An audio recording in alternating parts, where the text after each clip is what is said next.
Jake Paul, it's clear to me you are desperate for a reality check. You know what? If I made my money impressing 4-year-olds on YouTube and managed to somehow become a multimillionaire from it, I'd probably live in a dream world too. But let me explain something to you about combat sports.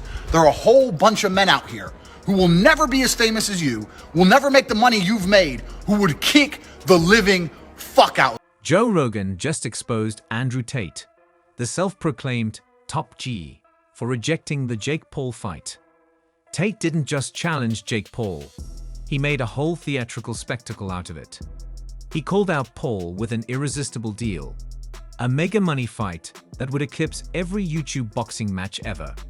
But now, where is Andrew Tate? He's backtracking, sidestepping, and seemingly not ready to face Jake Paul after all. Clown on the fucking internet.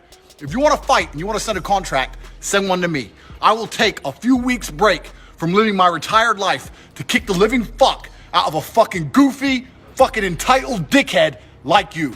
You know my name, Andrew Tate. Let's not forget why this fight seems so enticing. Andrew Tate offered a $3 million showdown. So why would Jake Paul be the one to back off?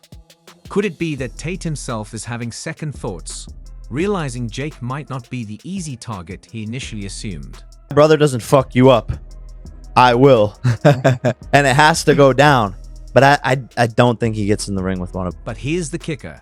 Just when you thought this was all about Jake Paul versus Andrew Tate, Joe Rogan dropped a bombshell of his own. He didn't just expose why Tate might have backtracked. Oh no, he also revealed something about Jake Paul that's going to make your jaw drop. This is Andrew Tate. Wow. But here we are, so we could talk about that side note announcement. And please go watch the episode. Hold on a second. What you mean you versus Andrew Tate? Because No, I'm not saying a fight. I'm saying like our back and forth. He talks shit about me and like says he wants to beat my ass or can beat my ass and all this stuff. I think there's a better fight. Now, before diving into that specific bombshell, let's talk about Andrew Tate's offer and why it was such a big deal. Tate isn't your average influencer. With a net worth of over $710 million, he doesn't need to step into the ring for a paycheck. He's loud, confident, and knows how to sell a fight better than most professional promoters. Add to that his reputation as a kickboxing champion, and you'd think Jake Paul would be shaking in his boxing boots. Hardest sport in the world, and people dedicate their lives to this, and most of them never get a payday. It never pays off for the majority of fighters, who would fuck you up. I'm one of the lucky ones. I made a little bit of money. I don't have 50 million to bet with you, but I do have 3 million to bet with you. So this is your offer. $3 million. The offer wasn't just about the money. It was about making a statement. Andrew Tate positioned himself as a worthy adversary, a man with real fighting experience, not just a flashy social media profile. He promised a match that would settle their rivalry once and for all, delivering the kind of spectacle that fans dream of. But the deal fell through, and not because of logistical issues or timing. It's the reasons behind Tate stepping back that have everyone talking, and not in a good way. Andrew Tate's offer should have been Jake Paul's ultimate test. Imagine Jake, the self-proclaimed disruptor of the boxing world, facing off against a decorated fighter with an unbeaten persona. It was the perfect narrative. Jake could prove his worth, and Tate could silence the critics. But something went wrong, and here's where things get murky. Rumor has it that Jake played his cards carefully, subtly warning Tate about what was at stake. Jake isn't just a fighter. He's a strategist who knows how to exploit his opponent's vulnerabilities. Maybe Tate realized that stepping into the ring wasn't just about punches and knockouts. It was about protecting his brand. His image is his legacy, and for a man like Tate, losing to Jake Paul could have been catastrophic. Then there's KSI, the wild card in this bizarre love triangle of boxing egos. Remember when Mike Tyson stepped in to avenge Muhammad Ali against Larry Holmes? That fight was a moment of redemption, a poetic comeback that boxing fans still talk about to this day. put 3, winner takes all. I'm 5 years out the ring. I'm a kickboxer. You're 2-0 in boxing. I'm 0-0 in boxing. I've never even fought boxing. I'm a retired old man. 5 years I've been sitting around smoking cigars and fucking bitches, which are better looking than the fucking girl you're advertising anyway. Fast forward to 2024, and Andrew Tate was poised to be the Mike Tyson of our time, stepping into the ring to knock Jake Paul back to his YouTube vlogs.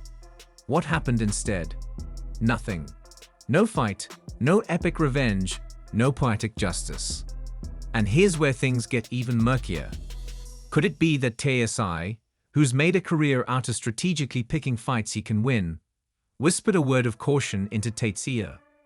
Or was it Jake, playing his psychological games, who got under Tate's skin? Either way, the fight didn't happen, and the fans were left scratching their heads. Joe Rogan didn't just expose why Tate might have backtracked. He also dropped a bombshell about Jake Paul that will make your jaw drop. While the specifics of this revelation remain under wraps, Rogan hinted at some behind-the-scenes maneuvers that paint Jake Paul in a new light. Paul isn't just the brash, outspoken internet celebrity turned boxer. He's a shrewd operator who knows how to play the game both inside and outside the ring. The fight between Jake Paul and Andrew Tate was supposed to be a spectacle, a clash of egos and styles that would captivate audiences worldwide. Andrew Tate's loud, confident persona and his background as a kickboxing champion made him a formidable opponent on paper. However, the reality of stepping into the ring with Jake Paul, who has made a career out of defying expectations and proving doubters wrong, might have been too much for Tate to handle. He would fight us.